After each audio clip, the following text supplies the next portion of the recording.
Manoj sir आपनको voice टा आसुनी सेटा टिके प्रथम रो आसुनी आज्ञा मूल आसुनी प्रथम रो आसुनी कि मैं कहूनी कि वॉइस लो अछि टिके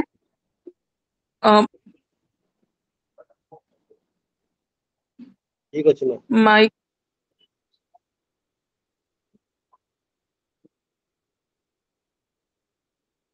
ना शुभुनी क्लियर आसुनी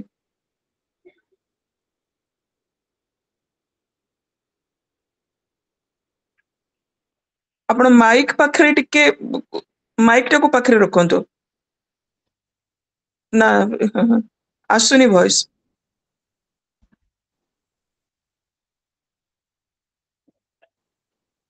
सेकंड टा मार दंतु सेकंड टा मार दंतु बांकर सेकंड टा मारंतु से आसतो थे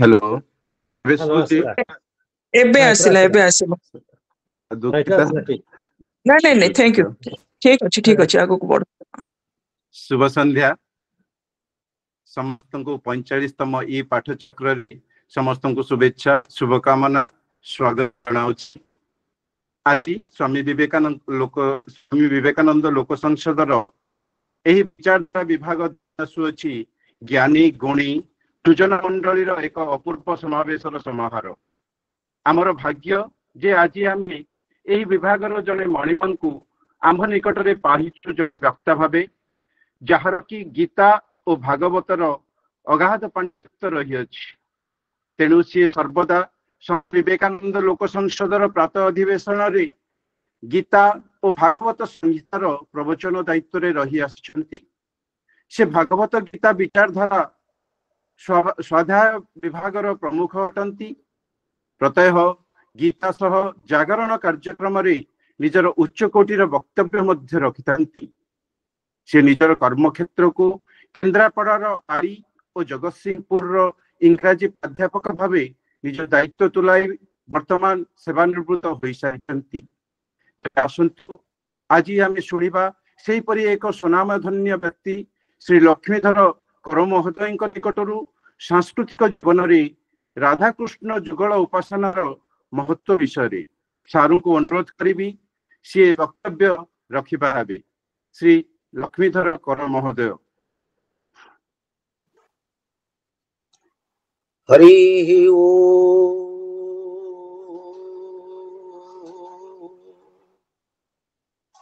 नीलारविंद सुमिलिंद कलिंद चंद्र नीलांबुदाली दलितांजन पुंज मंजुम नीलाचलाधराय श्रीमुकुटाय मानो नीलांबरानुजमजं शरणं व्रजेम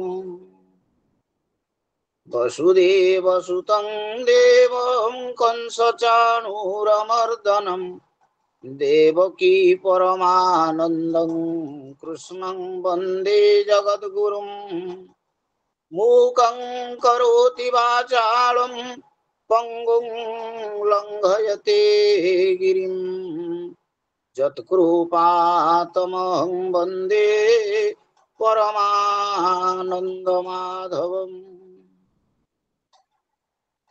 समस्त को प्रणाम।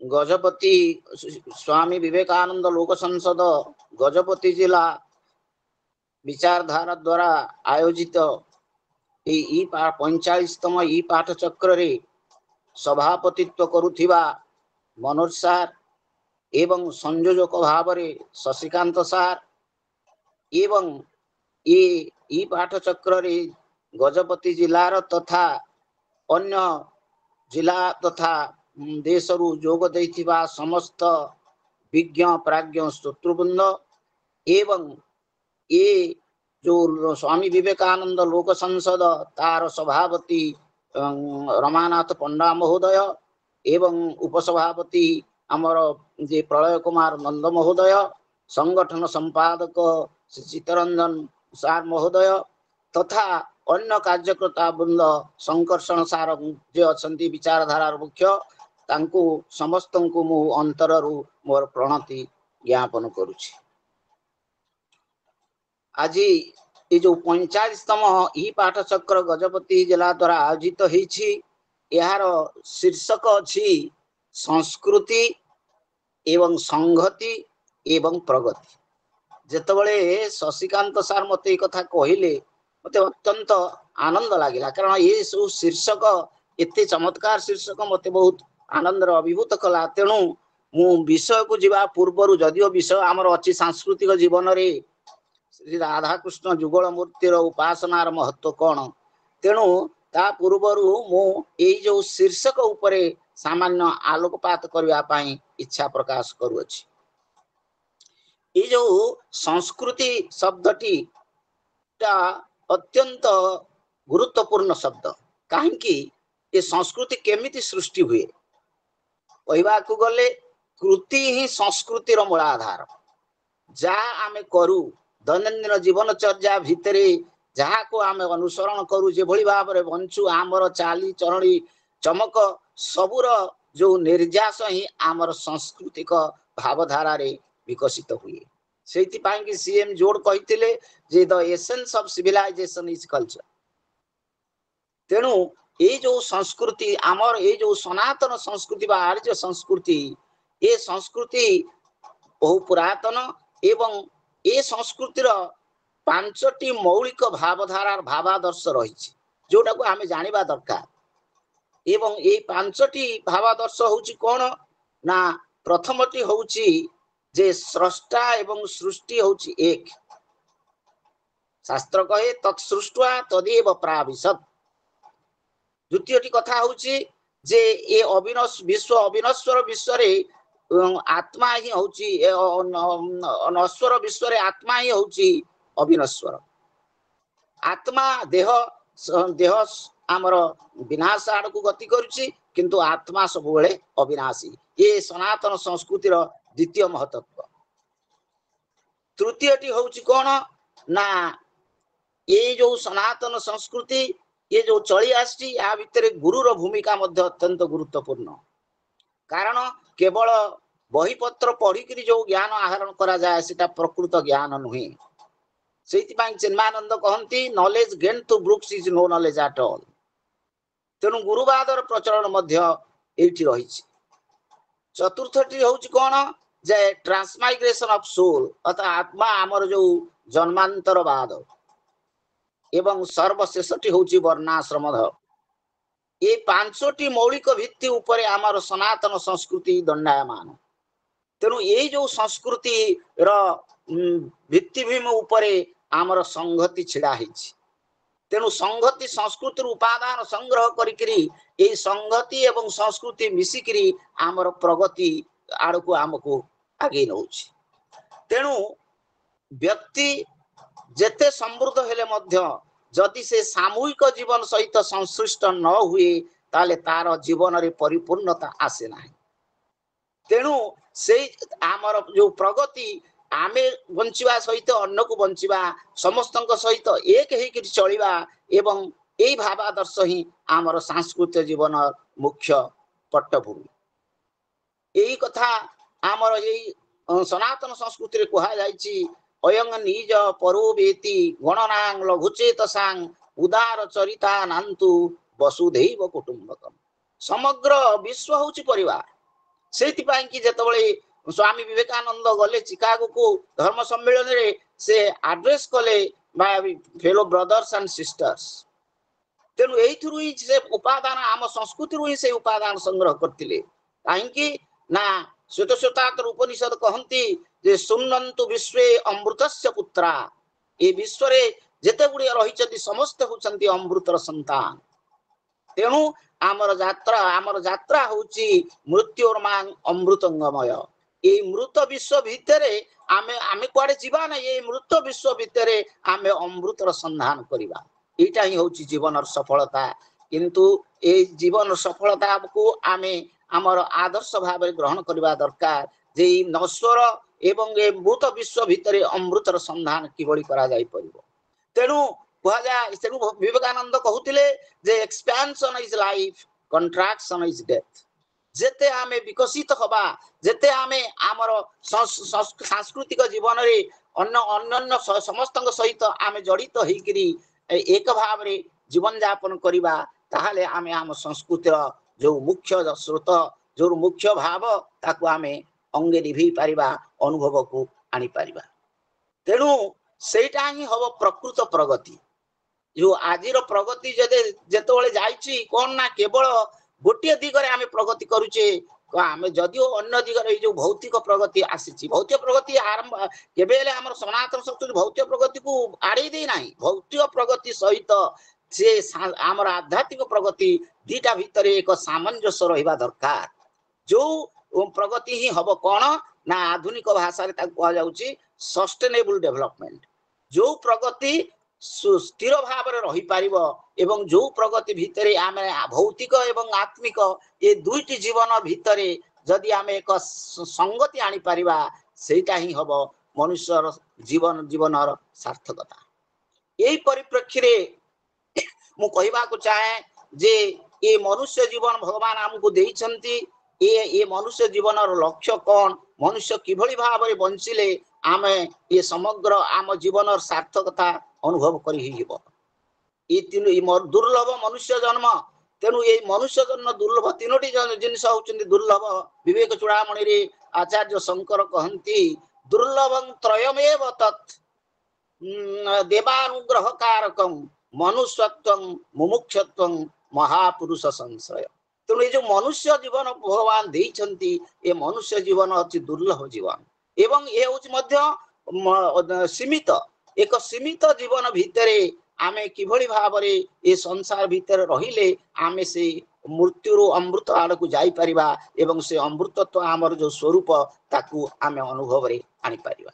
सेति पाइन कि श्रीमद् भागवतम रे कहंती सुखदेव कहउचंती जे बुद्धेन्द्रिय मन प्राणान जनानाम सृजति प्रभु मात्रार्थं च भवार्थं च आत्मने अकल्पनाय च।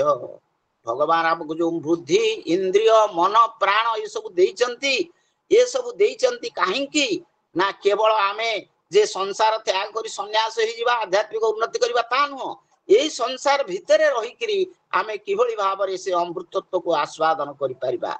सेति पई से कहउचंती जे मात्रार्थं च मात्रा कहले हमर जो इंद्रिय मान आमे जो शब्द स्पर्श रूप रस गंध ये जो संपूर्ण ये जगत को यार माध्यम आमे अनुभव को आनिबा एवं भवार्थं च भवार्थ माने सृष्टि जेमती सृष्टि जो प्रवाह एटा जीवली किभली भाबरे अतुट रही पाइबो।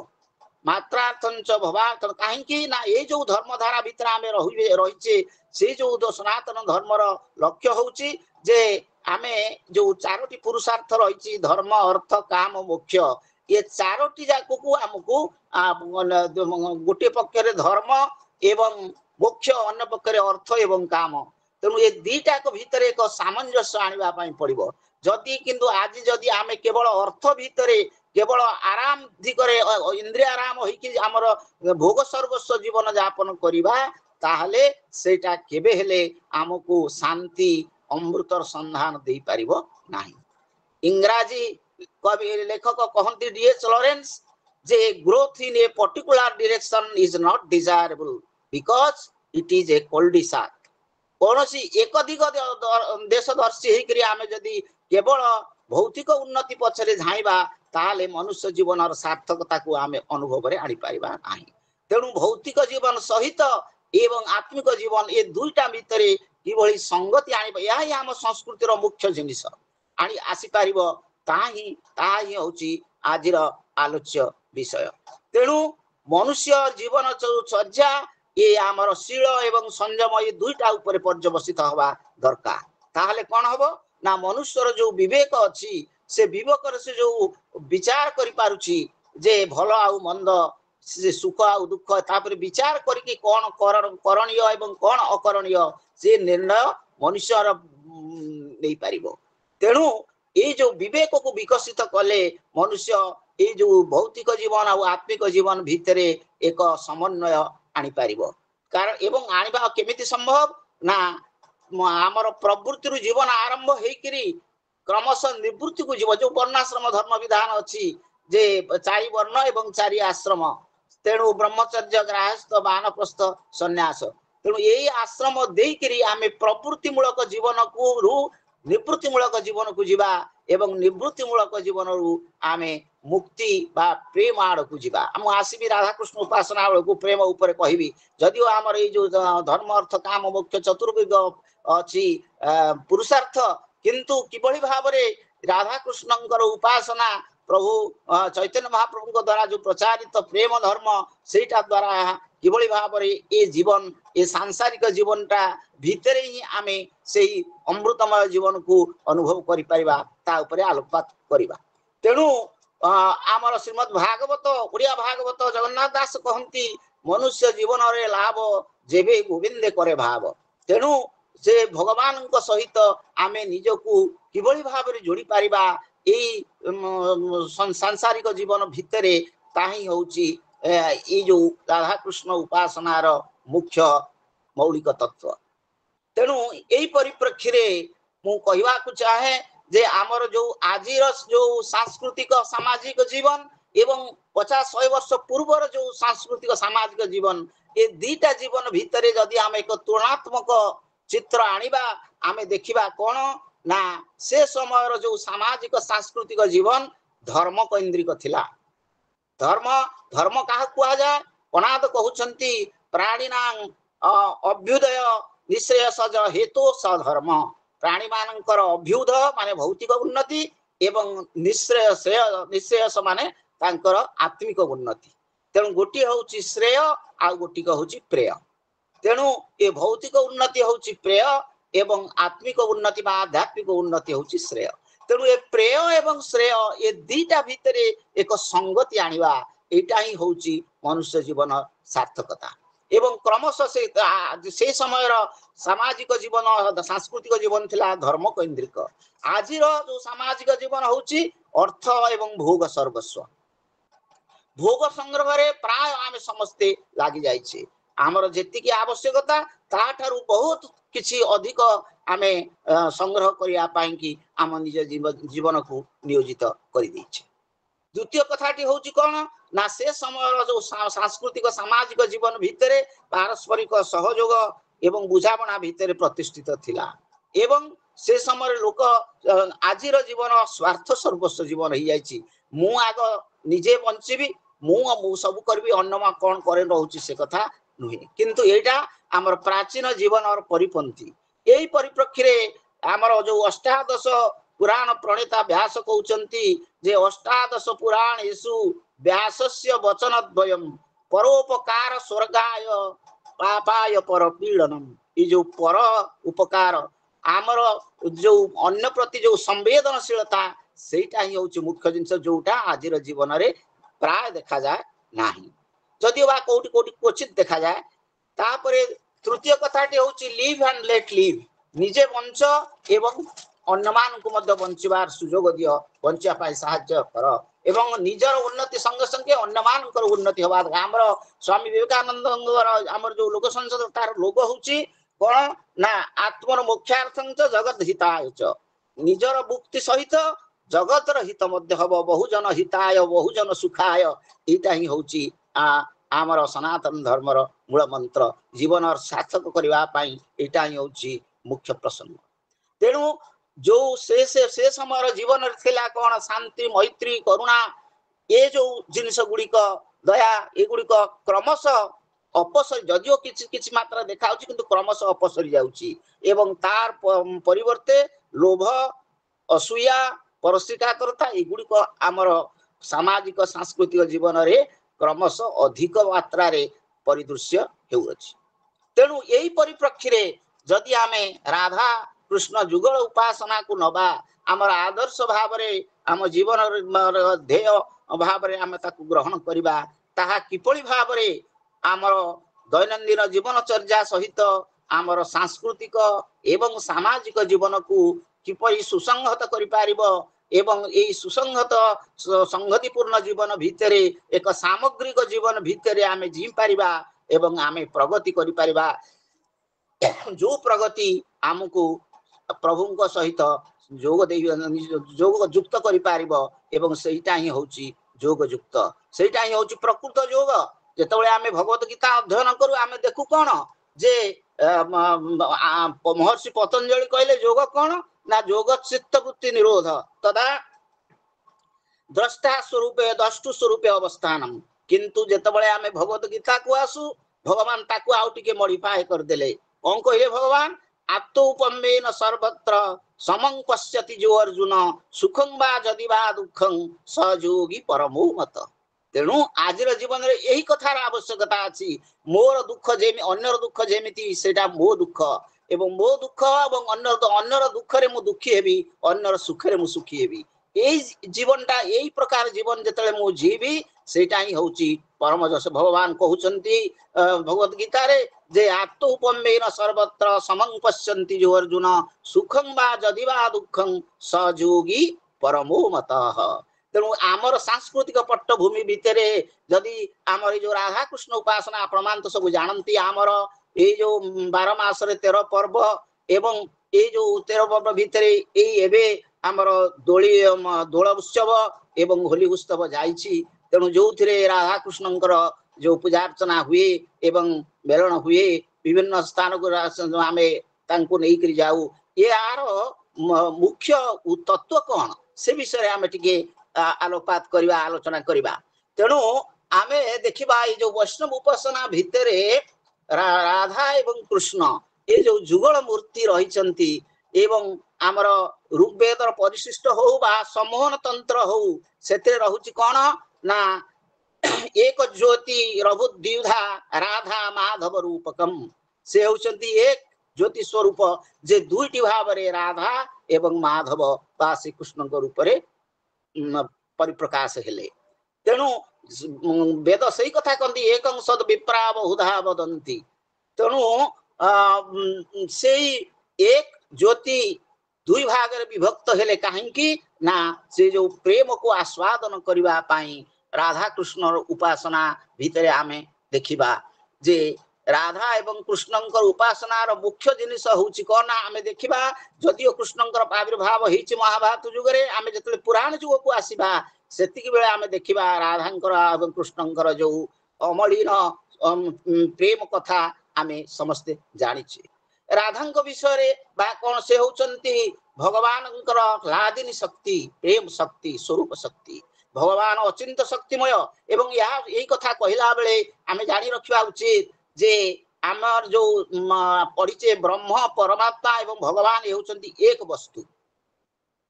ଭାଗବତ କହନ୍ତି ବଦନ୍ତି ତତ୍ତ୍ୱବିତ୍ ତତ୍ତ୍ୱଂ ଯତ୍ ଜ୍ଞାନ ମଦ୍ୱୟଂ ବ୍ରହ୍ମେତି ପରମାତ୍ମେତି ଭଗବାନ ଇତି ଶବ୍ଦତେ। କିନ୍ତୁ ଭଗବାନଙ୍କ ଠାରେ ଏଇ ଯୋଉ ପ୍ରାଚୁର୍ଯ୍ୟ ମାଧୁର୍ଯ୍ୟ ଭାବର ଯୋଉ ପରିସ୍ଫୁରଣ ଘଟିଛି ତାହା ବ୍ରହ୍ମ ଏବଂ ପରମାତ୍ମାଙ୍କ ପାଖରେ ଦେଖାଯାଏ ନାହିଁ। ତେଣୁ ଭଗବାନ ହଉଛନ୍ତି ସ୍ୱୟଂ ସମ୍ପୂର୍ଣ୍ଣ ଏବଂ ସେ ଐଶ୍ୱର୍ଯ୍ୟ ମାଧୁର୍ଯ୍ୟ ଏ ସବୁର ଭିତରେ ବିମଣ୍ଡିତ ଏବଂ ଅଚିନ୍ତ୍ୟ ଗୁଣଗଣ ସଂଯୁକ୍ତ। ଏଠି ଅଚିନ୍ତ୍ୟ ଗୁଣଗୁଣ ସଂଯୁକ୍ତ କହିବାର ଅର୍ଥ ହଉଛି ଭଗବାନ ଶ୍ରୀକୃଷ୍ଣଙ୍କ ପାଖରେ ଏଇ ଯୋଉ ପ୍ରାକୃତ ଗୁଣ ଦେଖାଯାଏ ନାହିଁ, ଏଠାରେ ପ୍ରାକୃତ ଗୁଣ ରହିତ ପ୍ରାକୃତ ଗୁଣ ଯୁକ୍ତ ହଉଛନ୍ତି ଭଗବାନ। ତେଣୁ ବିଦଗ୍ଧ କବି ଭଗବାନ କହିଲେ ଅଭିମନ୍ୟୁ ଅପ୍ରାକୃତ ପ୍ରେମ ମୂର୍ତ୍ତି ଜୟ ରାଧା ହରି ଅବ୍ୟକ୍ତ ଲୀଳାକୁ ବ୍ୟକ୍ତ କରବତରୀ ଆଦି ଅନାଦି କାରଣ ନିର୍ଗୁଣ ସଗୁଣ ଆତ୍ମାରାମ ସନାତନ ବ୍ରହ୍ମ ନିରୂପଣ। ତେଣୁ ଭଗବାନ ସଚିଦାନନ୍ଦମୟ ଭଗବାନଙ୍କୁ ଆମେ ଜାଣିବା କଣ? ତେଣୁ ସେଇ ଯୋଉ ରାଧାକୃଷ୍ଣ ଭାବରେ ଯୋଉ ଉପାସନା ରହିଛି ସେଇ ଉପାସନା ଭିତରେ ଆମେ ଦେଖିବା ଯେ ଭଗବାନ ହଉଛନ୍ତି ସର୍ବଶକ୍ତିମୟ, କିନ୍ତୁ ତାଙ୍କର ଶକ୍ତି ଭିତରେ 3ଟି ଶକ୍ତି ହଉଛନ୍ତି ପ୍ରଧାନ। ଏବଂ ଏ 3ଟି ଶକ୍ତି ହଉଛନ୍ତି କଣ? ଗୋଟିଏ ହଉଛନ୍ତି ସ୍ୱରୂପ ଶକ୍ତି, ଆଉ ଗୋଟିଏ ହଉଛନ୍ତି ମାୟା ଶକ୍ତି ଏବଂ ଆଉ ଗୋଟିଏ ହଉଛନ୍ତି ଜୀବ ଶକ୍ତି। ତେଣୁ ଶାସ୍ତ୍ର କହନ୍ତି ଶ୍ରୀ ଶକ୍ତିର ସେବ ଚିଦଂଶ ଭୂତା ସଦଂଶଜା ଭୂରିୟ ବିଶ୍ୱଧାତ୍ରୀ आनंद भागा वृषभानुपुत्री लीला सहायामिति मत्र बक्षी। तेणु श्री शक्ति तांकर सत् संधिनी शक्ति होची सत् शक्ति एवं तांकर चित शक्ति होची चैतन्य शक्ति होची संबित शक्ति एवं आनंद शक्ति होचंती हादिनी शक्ति आनंद रसार होचो जो प्रेम हादिनी शक्ति होचंती राधा। तेणु श्री राधांकर ए राधांकर जो सी होचंती भगवानंकर शक्ति। तेणु ये जो शक्ति स्वरूप शक्ति तारि द्वारा ही ताकू आमे जोगमाया मध्य कहि पाइबा सी जोगमायंक द्वारा से जेतबळे आसंती संसार को सबु कार्य से तुलाम। तेणु आमे देखिबा जे ये जो भगवानंकर जो चिन्मय चिद्घन रूप या अति आकर्षणीय सेति पई की कहा जाय चिन्मय चिद्घन रसमय कृष्ण आनंद रूपिणी राधा सखी मंजरींक संगते रहीण नासई सकल बाधा। तेणु से चिन्मय चिद्घन जो चिंतामणि श्री कृष्ण सहित ये जो चिन्मयी स्वरूप शक्ति भूता श्री राधा रानी ये उभयंकर जो उपासना भितरे आमे देखिबा जे जीव जीवात्मा एवं परमात्मांकर मिलन सदृश। तेणु जड़े शक्तिमान जड़े शक्ति शक्ति एवं शक्तिमान के हेले अभिन्न भिन्नत्व आसी पाइब नाही। उभय एक जिनिस केवल लीला पाई कि से माने दुई रूप धारण करती। तेणु ये जो जगत को बहिरंगा शक्ति कौन कर नियंत्रण रखिछि एवं जीव जो रही तटस्था शक्ति से स्वरूप शक्तिर अंतर्भूत नुहे किंबा माया शक्ति द्वारा मध्य नुहे किंतु से अनुचित हेइथिबारु माया शक्ति द्वारा से प्रभावित होउछि एवं जहा द्वारा से अज्ञानाच्छन्न होउछि एवं जहा द्वारा से तार स्वरूप जानि पारनी। जेतबळे साधक ए जुगल शक्तिर उपासना करिवो श्री राधांकर शरणापन्न हबो ताले श्री राधांकर जो कृपारु तार जो स्वरूप शक्तिर उद्रेक हबो से जे भगवानंकर अंश ए कथा से जानि पारु नाही तार सेही जानिबाटा आसीबो। सेति पई कहा जायछि जे जीवा विधातस्य तटस्थ शक्ति माया विधाना बहिरंग शक्ति स्वरूप शक्तिस्तु तदंतरंगा सा सच्चिदानंदतिधा स्यात्। तेणु आमे ए जो राधा कृष्णंकर जो भाव उपासना भितरे जो प्रेमर भाव श्री चैतन्य महाप्रभु जेतबळे आसिले सेतबळे से कोन कले एहा को अत्यंत भाव प्रचार कले एवं से महावादान्य बोली तांको रूप गोस्वामी कहिले जे समस्तंक पाइकिरी से हरिनाम उच्चारण भितरे से ए जो प्रेम को देई गले। आमर जो महामंत्र रही हरे कृष्ण कृष्ण कृष्ण हरे हरे हरे राम राम राम हरे हरे ये जो हरे शब्दटी ये हरे शब्दटी राधा को सूचित करुछु बेली बहुत वैष्णव माने कहंती। आमे काहेकि कहंती ना यार मध्य प्रामाणिकता अछि। आमे जेतबळे सप्तशती चंडी अध्ययन करिबा सेति देखिबा जे सेठी सप्तशती चंडी रे कोन कहा जाउची जे देवी प्रपन्नार्ति हरे प्रसीद प्रसीद मातर जगतो खिलस्य प्रसीद विश्वेश्वरी पाहि विश्वं तुमीश्वरी देवी चराचरस्य। हरे शब्द सेठी आसीची सेठी देवी को संबोधन करी कराइछि हर शब्द हरि शब्द रु सेठी संबोधन रे हरि हिछि।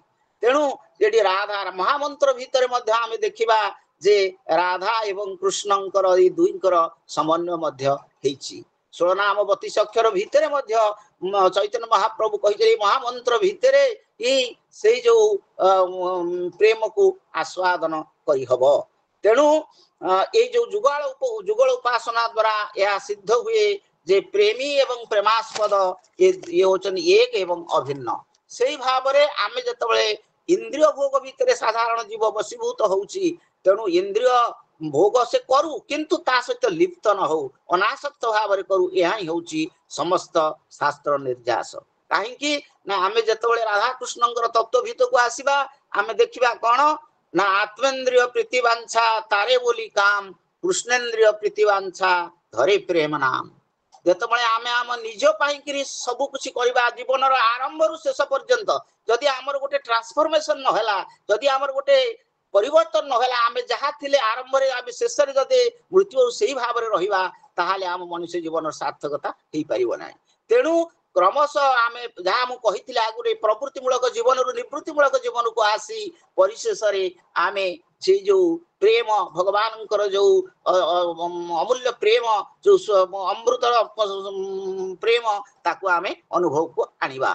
तेणु आमको यही जो प्रेम आमर जो सामाजिक जीवन जदि प्रेम ऊपर प्रतिष्ठित हुए भल पाइबा ऊपर प्रतिष्ठित हुए ताहले आमे अन्य को सुख दवा सहित निजे मध्य सुख पाइबा। आमर निजर सेही कथा ही कहउचंती आमर नारद महर्षि तांकर भक्ति शास्त्र नारद भक्ति दर्शन रे तत् सुखे सुखित्वम राधा कहउचंती मो प्रभुंकर सुख ही मोर सुख मोर निजर गोटे सुख किछि नाही बोली नाही मो प्रभुंक सुख रे ही मु सुखी। तेणु एठी आमे देखिबा जे ए जो मानदंड या आम भितरे किभଳି भाबरे एई मृत्यु जगत रे एक अमृत जगत अनुभव आनिकी दउची। एक अति उच्चांग दर्शन अति उच्चांग दर्शन भितरे आमे आम परस्पर जो मैत्री परस्पर जो स्नेह सौहार्द भितरे जदि आमर सांस्कृतिक सामाजिक जीवन परिपुष्ट हुए ताहले जाही आम जीवन सार्थकता अनुभव करि परिबा। मधुसूदन कहती वैकुंठ समान आहा ओटे से ही घर परस्पर स्नेह जही थाए निरंतर। यही मृत्यु जीवन भितरे यही पारिवारिक जीवन भितरे जदि आमर परस्पर सहित स्नेह सौहार्द्य एवं आत्मोत्सर्गर भाव रहिला अन्न पाई मु किछि कहि परिबी जा मोर साध्य मते ताहाले सेठी ही से वैकुंठ मर्त्य वैकुंठ भितरे ही आमे से अमृतत्व को संधान करि परिबा। एठी आ गोटे कथा कहबा को चाहे जे आमे जो जन्माष्टमी पालन करूचे से मध्य अष्टमी तिथि राधांकर जन्म मध्य से राधाष्टमी अष्टमी तिथि। तेणु 8 को 8 मिसैले हुए 16 चंद्र होतंती 16 कलार प्रतीक। तेणु से पूर्ण ब्रह्म श्री कृष्ण जे जहा को भागवत कहंती जे से भागवत कहते एते चांस कला पुंस कृष्णस्तु भगवान स्वयं इंद्रारि व्याकुलं देवी बुढ़यंती पुनः पुनः। तेणु ये जो 16 कला कृष्ण ये होचंती जे राधा एवं कृष्ण एक तनु हेकरी जो रागर जो प्रेम माधुर्यर अवतारणा करिसंती आमर ए सांसारिक जीव पाई। ए जीव जदि ताहाको अनुसरण करे ताले तार सांस्कृतिक जीवन तार सामाजिक जीवन निश्चित भाव रे महनीय एवं अमृतमय हेई पारिबो। तापरे आमे देखिबा कोन ना ए जो आजिर जीवन भितरे आमे देखिबा जे किभଳି भाव रे मनुष्य जो कहूची जे मु गोटे सफल व्यक्तित्व मोटे सफल मनुष्य सफलतार मानदंड आमे भाबुचे कोन ना उच्च पद पदवी पाइबा धन प्राचुर्य भितर रहिबा या को आजी आम सफलतार एक मानदंड भाव ग्रहण करा जाउची। किंतु प्रकृत सफलतार मानदंड होउची कोन ना निज भितरे जो शांति संगति रहिची से शांति को अनुभव करिबा। जेते जंग लब्ध्वा चापरंग लाभं मन्यते नाधिकं तत जस्मिन् स्थित न दुखेन गुरुणापि विचाल्यते श्रीमद् भगवद गीता कहंती। जो आत्म उन्नति जो आत्मर जो अनुभव हेले आमे अन्न जीव अन्न किछि चाहे नाही कारण से स्वयं संपूर्ण कहा जाए। गोधन गजधन बाजी धन रतन धन खान जब आवत संतोष धन अन्य धन धूलि समान। जेते धन थाउ से गुड़िक धूलि समान जदि जने मनुष्य शांति एवं संतोष तार जीवन रे लाभ करि परिबा। एई कथा कहवा को जाई आमे देखिबा जे हमर योग दर्शन भीतर मध्ये गोटे सूत्र अछि संतोषात अनुत्तम सुख लाभ। ए जो योग सूत्र रहिछि सेतरे जे जदि मनुष्य जेतिकी रहिछि तार ता भीतर संतोष लाभ करे सेते ताहाले से निश्चित भाव रे से अमृत संतोष भीतर ही आमर अमृतत्व निहित। बिना संतोष जेते आसिले जदि हम सब बेले असंतोष रहिबा ता अशांतस्य कत सुखम अशांतस्य कुत सुखम अशांत रहिले सेति सुखर लेस मात्र जिनिस रहा। तेणु आमर आवश्यकता को जेते संक्षिप्त करी आमे जदि आमर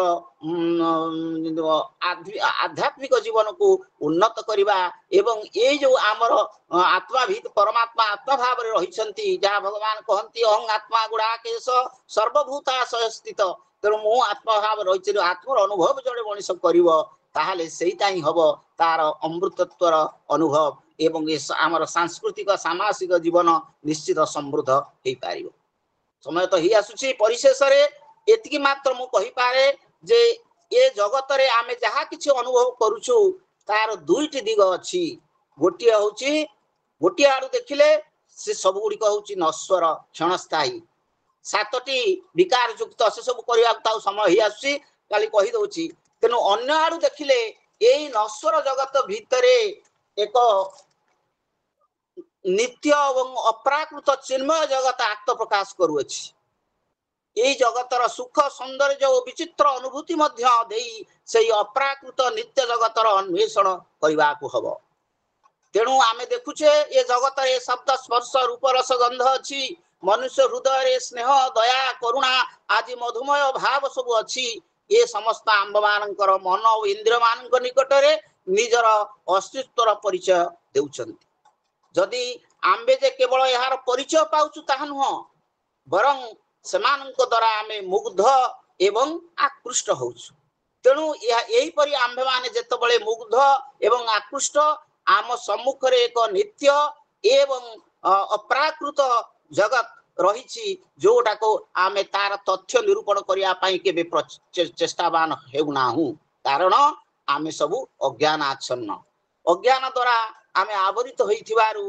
यही नश्वर जगत भितरे जो अविनश्वर भगवान स्थिति अच्छी ताकू आमे से पाइबा पाई चेष्टा करि पारु तेणु जो अवस्था रे विश्व रे प्रकाशित सौंदर्य एवं माधुर्य द्वारा एक अप्राकृत जगतर उपलब्धि और अन्वेषण रे आंभे माने स्वतः धावित हेउ सेही अवस्था रे आंभे माने रसिक एवं भावुक भागवत रे जो कहिसंती जे रसिक एवं भावुक नहले भागवत को अध्ययन करि पाइब तार रस को आस्वाद भगवान रस स्वरूप रसो वैस तेणु तैत्तिरीय उपनिषद कहले तेणु सेही रस को आस्वादन करबा को हेले आमको रसिक एवं भावुक होबा को पड़िबो तेणु ए जो अप्राकृत रस चिन्मय रस सेही अप्राकृत चिन्मय रस को जदि आमे अनुभव आनिबा पय चेष्टा करिबा ताहले आमर भौतिक जीवन एवं आत्मिक जीवन ये जीवन भितर एक सुसंगत एक संहति स्थापन करवा जोटा आज शीर्षक थिला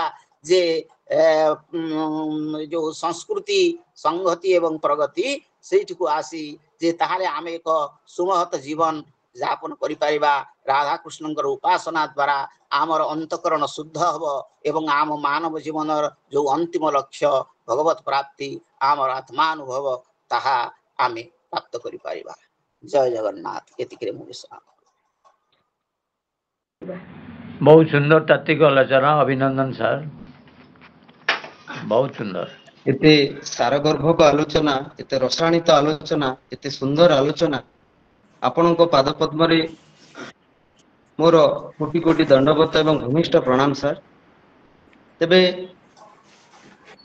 एई परिप्रेक्षी छोट सारकर समस्त आलोचना गोटे छोट कविता टीए आवृत्ति करने को चाहूँगी तेणु मनुष्य जीवन अमूल्य जन्म भूल नहीं बाबू आध्यात्मिकता को भौतिक मानव हुओ नहीं बाबू लभी आत्मिक मानवता को जीव देहे शिव को देख नर देहे नारायण को आन पाई बंची अमृत को सिंची जीवन को कर सुधामय बाबू जीवन को कर सुधामय तेबे वर्तमान उपस्थित होईची प्रश्न काल अनुरोध करुची जदि किसी प्रश्न रही आलोचक महोदय को पचारि बापा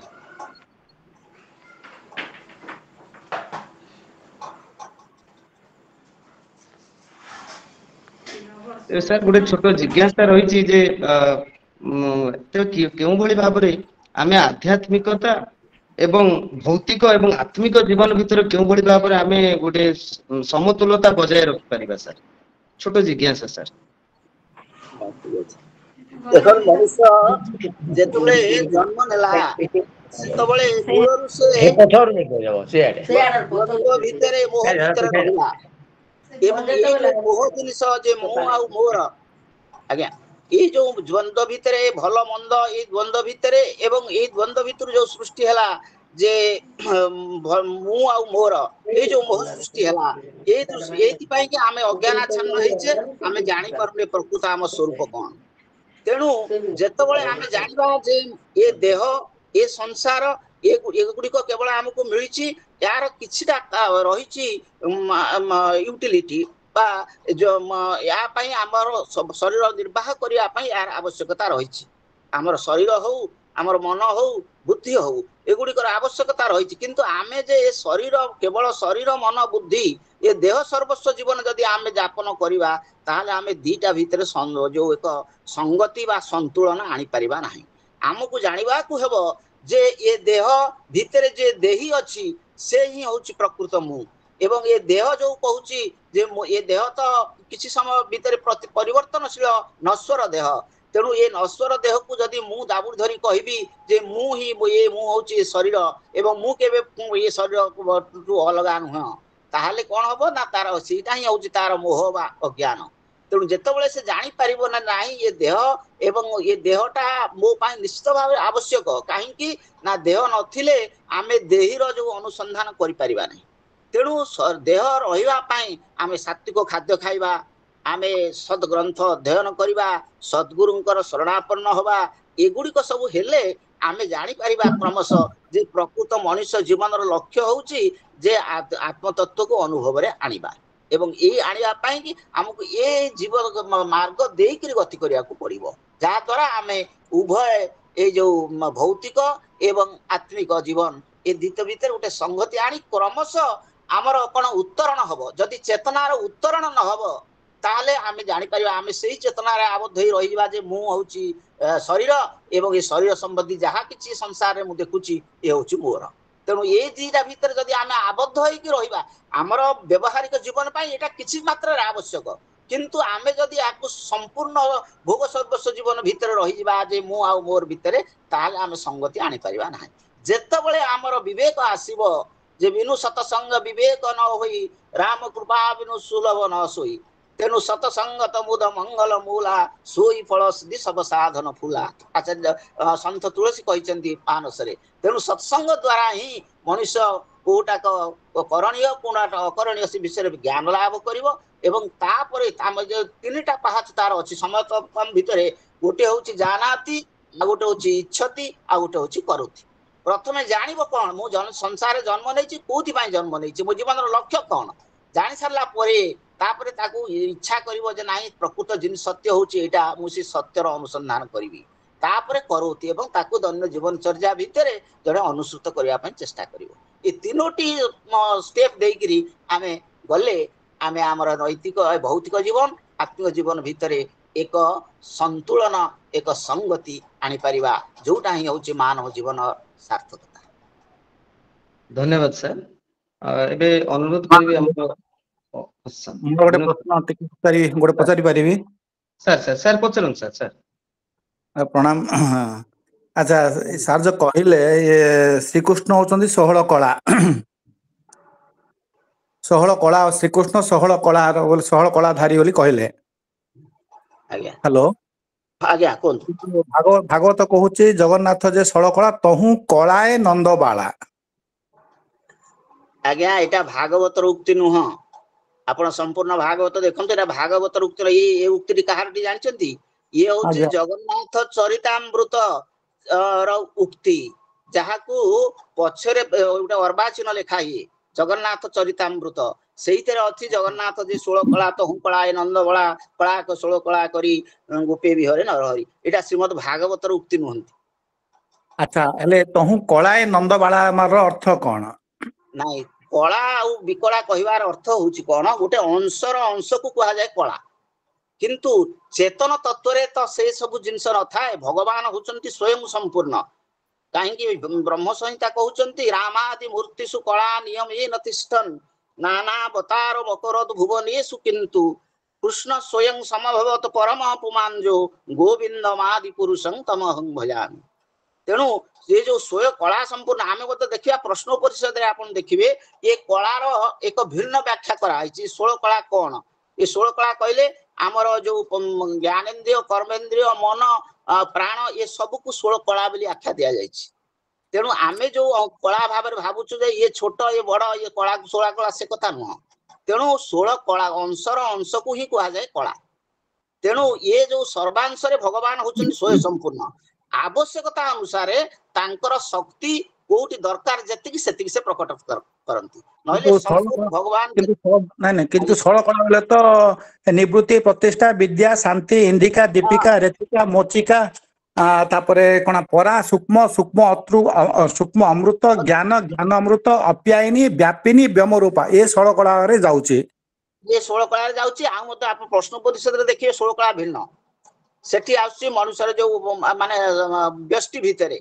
ये जोटा कहले आपण सेटा समष्टि भितरे तेणु व्यष्टि भितरे से कहउचंती जे हमर प्राण मन ज्ञानेन्द्रिय कर्मेन्द्रिय एगुडी को 16 कला बोली कहउचंती प्रश्न परिषद रे तेणु विभिन्न भाव में व्याख्या करा जायछि किंतु संपूर्ण भाव देखिले सबु भगवानकर स्वरूप संपूर्ण स्वयं संपूर्ण किंतु जेतिकी आवश्यकता हेता शक्तिर सेतिकी सेति प्रकाशित हेतांती से अनुसार आम कहू जे ये 16 कला ये हूँ 10 कला ये 11 कला बा ये कला बोली कह जाए किंतु भागवत गीता रे 15 अध्याय 16 नंबर श्लोक रे कहैछि द्वामिमो पुरुषो लोके क्षरसाक्षर एवच क्षर सर्वाणि भूतानि कूटस्थ क्षर उच्यते ये जो क्षर अक्षर ब्रह्म कथा कहैछि ये क्षर आउ अक्षर ए भितरे अक्षर माने तुम शरीर माने भगवान मनुष्य तनु नहीं जन्म बाटा क्षर नाइ नाइ क्षर कहले ये शरीर भगवान जेतबेले शरीर तने भगवानंकर जो शरीर हमर जीवर जो प्राकृत पंचभौतिक शरीर नुहंती काहेकि भागवत रे आपण देखिबे स्वच्छामयस ते बपु न कोपि भूतमयस्य भागवत रे ब्रह्मस्तुति करूछंती ब्रह्मस्तुति रे आपण देखिबे भगवान जेतबेले संसार को आसंती तांकर तनु ए मनुष्य बळी देखा जानती सिना मनुष्य बळी कार्य करंती किंतु तांकर तनु ए मनुष्यर जो पंचभौतिक तनु भलिया तनु नुहंती तांकर तनु होची चिन्मय शरीर सेति पाई कि कहले चिन्मय चित घन रसमय कृष्ण आनंद रूपिणी राधा से चिन्मय शरीर भगवान चिन्ह से कहितंदी नवम अध्याय 11 नंबर श्लोक रे तो अछि अवदानंति मा मूढ़ा मानुषी तनुवासितम परम धर्मदानंत मम भूत महेश्वर ममा देय मनुत्तमम ठीक विनय सर ठीक अछि आज्ञा ठीक अछि ओके हेलो ठीक अछि नहीं ठीक अच्छी एटा अध घंटिया वितर्क नुहे बहुत गुडे समय हमन को दरकार जेहेतु आम समय रे बांधी हेचे कार्य आगु नबा धन्यवाद विनोद सर लक्ष्मीधर सर को बहुत बहुत धन्यवाद मनोज सर आज्ञा आज्ञा सर सभापति महोदय को अनुरोध करिवे निजर संक्षिप्त सभापति टिप्पणी रखिया पाई सर आलोचनाटी अत्यंत अभिभूत करदी जेउठी भाव नाही से भक्ति नाही निश्चित भावे सभापति दायित्व निभाउछि किंतु सांसारिक माया संसार भितरे भौतिक जीवन भितरे रही आध्यात्मिक जीवन को बुझिबा अति कष्टकर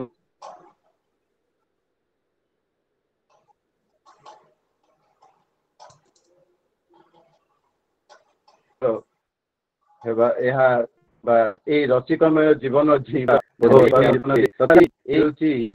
राजी लक्ष्मीधर महोदय लक्ष्मीधर कर महोदय द्वारा ये अत्यंत शुद्धि माने जोटा कि अंतकरण शुद्धि विषय गुड़िक आलोचन भाग करने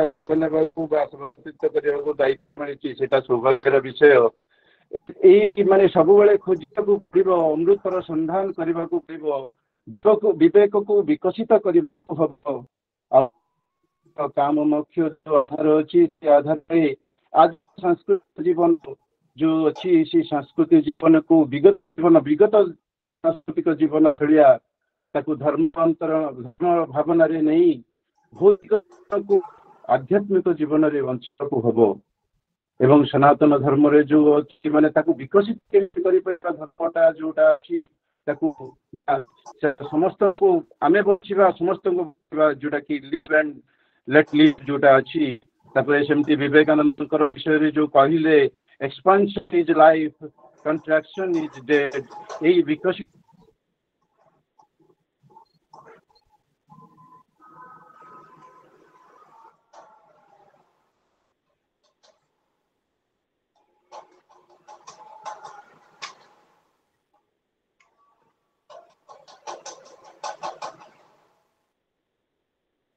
କରିପାରିବା ଯୋଉଟା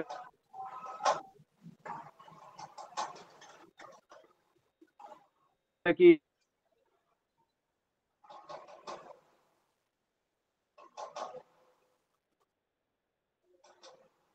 ମନୁଷ୍ୟର ଭଏସ ଆସୁନି।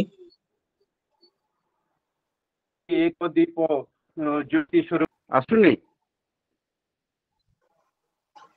କୁହନ୍ତୁ କୁହନ୍ତୁ। ମାଧ୍ୟମରେ ବଞ୍ଚି ପାରିବା, ପ୍ରେମ ମାଧ୍ୟମରେ ବଞ୍ଚି ପାରିବା ଓ ଶାନ୍ତି ସହଙ୍ଗତିକୁ ଅନୁଭବ କରିପାରିବା, ଏହା ହିଁ ଆଜିର ଏହି ରାଧାକୃଷ୍ଣ ଯୁଗଳର ଉପାସନା ଏବଂ ବର୍ତ୍ତମାନର ସାମ୍ପ୍ରତିକ ପରିସ୍ଥିତିକୁ ନେଇ ଏହି ବିଷୟରେ ଯୋଉ ବ୍ୟାଖ୍ୟା କରିଛନ୍ତି ଆମର ଶ୍ରୀ ଲକ୍ଷ୍ମୀଧର କର ମହୋଦୟ ଅଭିଭୂତ କରିଛି। ତେଣୁ ଅଶେଷ ଅଶେଷ ଧନ୍ୟବାଦ ସାର୍। ଏଭଳି ସୁଯୋଗ ଆମେ ଆପଣଙ୍କଠୁ ଆଉ ଥରେ ପୁଣି ପାଇବୁ এই আশা ରଖି ମୋର ଏବେ ସମାପନ କରୁଛି। ଧନ୍ୟବାଦ। ଧନ୍ୟବାଦ ସଭାପତି ମହୋଦୟ ଆପଣଙ୍କର ଏହି ସଂକ୍ଷିପ୍ତ ଟିପ୍ପଣୀ ପାଇଁ। ତେବେ ଏବେ ସମୟ ହୋଇଛି ଧନ୍ୟବାଦ ପର୍ବର। ଧନ୍ୟବାଦ ଦେବା ପାଇଁ ମୁଁ ଅନୁରୋଧ କରିବି ଅଧ୍ୟାପକ ଶ୍ରୀଯୁକ୍ତ ଅର୍ଜୁନ ଜେନା ମହୋଦୟଙ୍କୁ। ଶ୍ରୀଯୁକ୍ତ ଅର୍ଜୁନ ଜେନା ମହୋଦୟ। ସମସ୍ତଙ୍କୁ ନମସ୍କାର। ଧନ୍ୟବାଦ କାହାକୁ ବା ଦେବା, ଏଇଠି ତ ସମସ୍ତେ ଜ୍ଞାନୀ ଗୁଣୀ ସୁଧୀଜନ ଗୁରୁଜନ, ତଥାପି ଔପଚାରିକ ଭାବରେ ଆନୁଷ୍ଠାନିକ ଦୃଷ୍ଟିକୋଣରୁ ଧନ୍ୟବାଦ ଅର୍ପଣ କରୁଛି ଆମର ସଂଯୋଜକ ମହୋଦୟଙ୍କୁ, ଯାହାଙ୍କର ସୁଲଳିତ ସଂଯୋଜନାରେ ଏହି କାର୍ଯ୍ୟଟି ପ୍ରାରମ୍ଭ ହୋଇଥିଲା। ତାହା ସହିତ ଧନ୍ୟବାଦ ଅର୍ପଣ କରି ଆମର ସଭାପତି ମହୋଦୟଙ୍କୁ, ଯାହାଙ୍କର ସୁପରିଚାଳନା ଦ୍ୱାରା ଆଜିର ଏହି ଆଲୋଚନାଟି ସାଫଲ୍ୟ ମଣ୍ଡିତ ହୋଇଛି। ତାହା ସହ ଧନ୍ୟବାଦ ଅର୍ପଣ କରିବି ଆମର ମନ୍ତ୍ର ଉଚ୍ଚାରଣ ଓ ବିବେକ ବାଣୀ ପାଠ କରିଥିବା ମହାଶୟଙ୍କୁ, ଯାହାଙ୍କର ବ୍ୟତୀତ ହିଁ ଆଲୋଚନାଟି ଆମର ସାଫଲ୍ୟ ମଣ୍ଡିତ ହୋଇଛି। ସେ ଆଉ କେହି ନୁହନ୍ତି ଆମର ଶ୍ରୀ ଲକ୍ଷ୍ମୀଧର ମହୋଦୟଙ୍କୁ। ତାଙ୍କୁ ଯେତେ ଧନ୍ୟବାଦ ଦେଲେ ବି କମ୍ ପଡ଼ିବ। ଯେଉଁ ଶାସ୍ତ୍ର ପୁରାଣ ବିଭିନ୍ନ ଜ୍ଞାନ ବିଜ୍ଞାନର ଆଲୋଚନା କରିକିରି ଆମକୁ ଏହି ଆଧ୍ୟାତ୍ମିକବାଦ ବିଷୟରେ ଜ୍ଞାନ ଅର୍ପଣ କରିଛନ୍ତି। ତେଣୁ ଆମର ଏହି ସଂଗଠନ ତରଫରୁ ମହୋଦୟଙ୍କୁ ଅଶେଷ ଅଶେଷ ଧନ୍ୟବାଦ ଜ୍ଞାପନ କରୁଛି। ଏହା ସହିତ ଧନ୍ୟବାଦ ଦେବି ଏହି କିଛି ମୁହୂର୍ତ୍ତ ପରେ ଯେଉଁ ମହାଶୟ ଆମର ଶାନ୍ତି ପାଠ କରିବେ, ତାହା ସହିତ ଧନ୍ୟବାଦ ଅର୍ପଣ କରି ଆମର ସମସ୍ତ ଶ୍ରୋତା ମଣ୍ଡଳୀଙ୍କୁ, ଯାହାଙ୍କ ଦ୍ୱାରା ଆମର ଏହି ସଭା କାର୍ଯ୍ୟଟି ଆଜି ସାଫଲ୍ୟ ମଣ୍ଡିତ ଗୌରବମୋହିତ ହୋଇଛି। ସମସ୍ତଙ୍କୁ ଧନ୍ୟବାଦ, ନମସ୍କାର। ଧନ୍ୟବାଦ ସାର୍। ତେବେ ଏବେ ଶାନ୍ତି ପାଠର ସମୟ। ତେଣୁ ବର୍ତ୍ତମାନ ମୁଁ ନିଜେ ଶାନ୍ତି ପାଠ କରୁଅଛି। ଓಂ ସର୍ବେଷାଂ ସ୍ୱସ୍ତିର୍ଭବତୁ, ସର୍ବେଷାଂ ଶାନ୍ତିର୍ଭବତୁ, ସର୍ବେଷାଂ ପୂର୍ଣ୍ଣଂ ଭବତୁ, ସର୍ବେଷାଂ ମଙ୍ଗଳଂ ଭବତୁ, ସର୍ବେ ଭବନ୍ତୁ ସୁଖିନଃ, सर्वे सन्तु निरामया, सर्वे भद्राणि पश्यन्तु, मा कश्चित् दुःखभाग् भवेत्। असतो मा सद्गमय, तमसो मा ज्योतिर्गमय, मृत्युर्मा अमृतङ्गमय। ॐ पूर्णमदः पूर्णमिदं पूर्णात् पूर्णमुदच्यते, पूर्णस्य पूर्णमादाय पूर्णमेवावशिष्यते।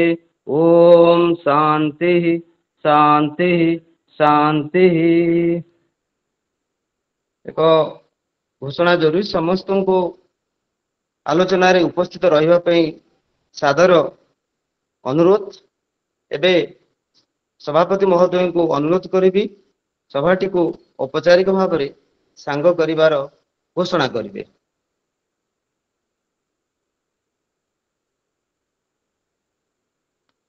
सांगठनिक आलोचना रे समस्त उपस्थित रहिबा पे अनुरोध अछि।